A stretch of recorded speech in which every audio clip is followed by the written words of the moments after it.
Pemirsa Mahkamah Kehormatan Dewan atau MKD DPR RI didesak untuk segera memproses anggota DPR sebanyak 82 orang yang diduga main judi online. Sebelumnya PPATK mengungkap ada ribuan wakil rakyat di Senayan yang terlibat judi online.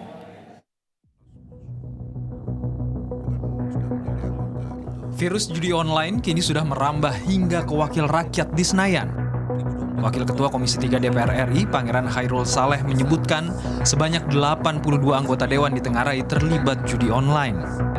Meski tak disebut secara rinci siapa anggota DPR yang terlibat judi online, Pangeran menegaskan ke-82 nama yang di Tengarai terlibat judi online itu akan dilaporkan ke Mahkamah Kehormatan Dewan DPR.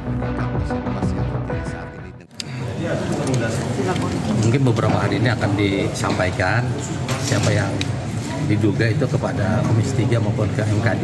Nah, MKD nanti akan memproses yang terlibat 82 orang itu. 82 orang itu anggota DPR RI aktif. Sebentar lagi berakhir Oktober tanggal 19. Tapi laporannya itu udah dimasukin ke MKD apa belum? Otomatis MKD bisa aktif, dia bisa mengambil sendiri ke PPATK atau menunggu PPATK yang melaporkan kepada MKD atau melalui Komisi 3. Yang jelas MKD akan mengambil sikap. Sebelumnya, Pusat Pelaporan dan Analisis Transaksi Keuangan (PPATK) dalam rapat bersama Komisi 3 DPR Rabu lalu mengungkap ada sekitar 1.000 anggota Dewan yang terlibat judi online. Namun lagi-lagi PPATK tak mengungkap siapa saja wakil rakyat yang kerap bermain judi online. Tim Liputan, BTV. Usai menyerang ASN dan sejumlah instansi negara, kini terungkap judi online juga menyasar banyak wakil rakyat. Untuk membahasnya kita terhubung dengan Wakil Ketua Mahkamah Kehormatan Dewan DPR RI, Trimedia Panjaitan. Selamat sore, Pak Trimedia.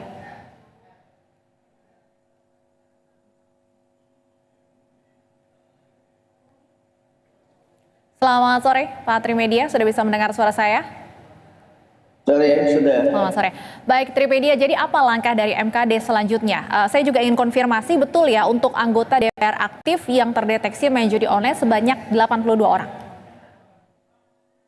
Itu kita belum tahu pasti ya. Itu statement dari Pak Pangeran, Wakil Ketua Komisi 3. Tapi kita sudah berencana hari Rabu tanggal 3 Juli yang akan datang, kita mengundang Ketua PPATK untuk hadir ke MKD, sekaligus kita berharap bisa mendapatkan nama-nama anggota Dewan yang main judi itu.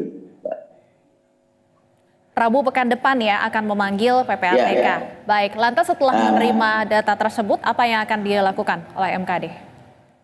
Ya, setelah kita menerima data-data itu, tentu kita pertama menurut saya kita menyuratin fraksinya masing-masing.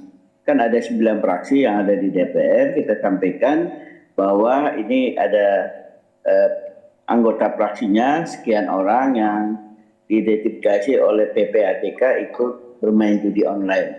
Yang kedua, kita kualifikasikan mana yang hanya iseng, ya, mana yang memang main tapi rendah, mana juga yang sedang, mana yang tinggi. Yang ketiga, kita mengundang nama-nama itu ke MKD secara sepakat, mungkin satu hari bisa 5 atau 10 orang.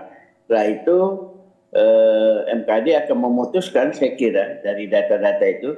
Karena tentulah data dari PPATK ini menurut saya sudah bisa dikatakan cukup valid ya, karena mereka juga jelas.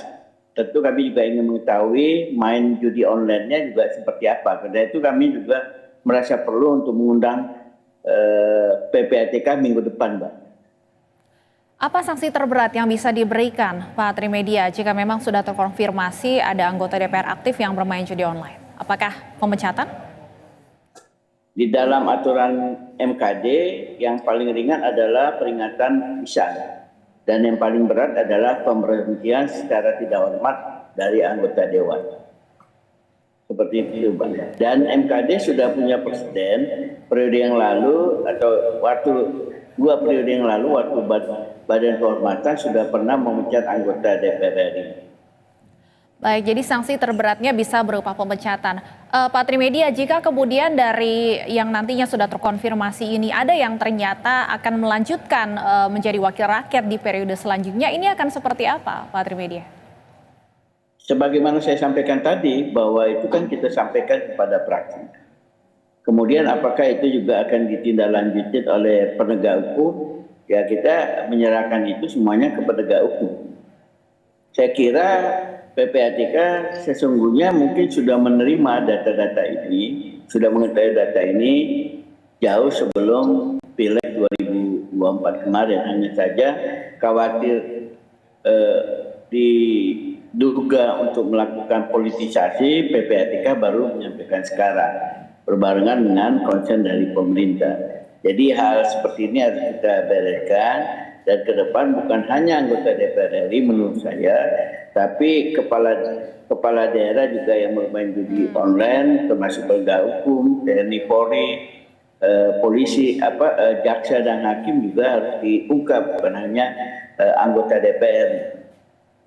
Ya, sepakat. Tentunya semoga juga DPR bisa mendorong ya supaya nanti PPATK bisa membuka data-data yang Anda sampaikan tadi, kepala daerah, penegak hukum dan sebagainya. Pak Trimedia, kembali artinya tadi saya garis bawahi untuk anggota DPR yang terpilih kembali, ini kembali ke kebijakan masing-masing fraksi ya, apakah nantinya akan dilakukan penggantian dan sebagainya. Bukan fraksi, Mbak, partainya. Nanti kita mengirim surat kepada fraksinya, harapan kita fraksi mengirimkan surat kepada ketua umum masing-masing, sehingga ketua umum parpol bisa menentukan apakah anggota DPR yang terpilih kembali untuk periode 2024-2029, tapi dia masuk dalam daftar PPATK sebagai pemain judi online masih dilanjutkan, itu tergantung partai politiknya masing-masing. Tapi yang kami lakukan adalah karena keputusan periode 2019-2024, posisi beliau pada saat periode ini, bukan periode yang akan datang. Itu yang dilakukan oleh MKD. Baik, Pak Trimedia, dengan adanya data yang diumbar oleh PPATK ada lebih dari 1.000 DPR-DPRD dan Sekjenan, akankah kemudian MKD mengeluarkan aturan baru atau larangan baru yang lebih tegas terkait dengan judi online ini? Secara spesifik judi online belum ada di dalam salah satu unsur yang dilarang oleh MKD ya. Tapi secara umum itu ada kategorisasinya perbuatan tercela yang merusak harkat dan martabat sebagai anggota DPR RI. Jadi kualifikasinya masuk ke ranah itu, saya kira. Berbeda dengan tindak pidana korupsi, tindak pidana umum lainnya, itu ada, Mbak. Tapi kalau spesifik judi online itu tidak ada. Apakah itu juga termasuk nanti dalam kategorisasinya tindak pidana umum? Nah, nanti pada saat pembahasan, pendalaman kami lakukan bersama para anggota MKD, itu nanti kita tentukan, Mbak. Dia masuk ranah yang mana? Merusak harkat dan martabat anggota DPR ataukah masuk delik pidana, karena ini bukan tindak pidana korupsi, tapi kalau masuk kategorisasinya ini KUHP ya, 303 judi. Baik, terima kasih atas informasinya Bapak Trimedia Panjaitan, Wakil Ketua MKD DPR. Selamat sore. Terima kasih, Mbak. Selamat sore.